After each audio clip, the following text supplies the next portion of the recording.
L'USB-C, c'est vraiment juste une galère. Fallait me laisser avec les anciens câbles. Au moins, avec cela, je m'y retrouvais. Alors, est-ce que Jean-Bernard a raison? Est-ce qu'au final, l'USB-C, c'est vraiment n'importe quoi?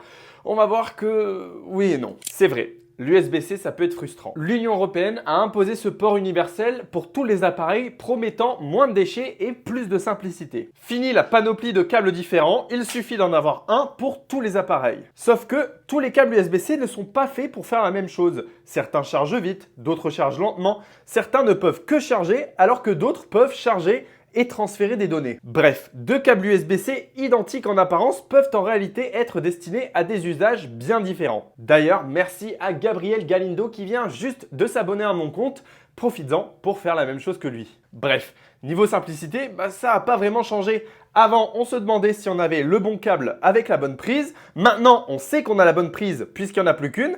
Par contre, on n'est jamais sûr si c'est le bon câble. Et au final, Jean-Bernard n'a donc pas forcément tort. Et le pire dans tout ça, c'est que ça partait d'une bonne idée. Mais ça a juste pas été poussé assez loin. En fait, ce qui s'est passé au niveau de la loi, c'est qu'ils ont rendu la prise USB obligatoire, c'est-à-dire ce qui se trouve au bout du câble, mais sans imposer aucune norme, ou en tout cas très peu, sur le câble en lui-même. Ce qui fait que les constructeurs ont la liberté de choisir ce que leur câble peut faire. Donc finalement, c'est pas vraiment du n'importe quoi, c'est juste une bonne stratégie qui n'a pas été poussée assez loin.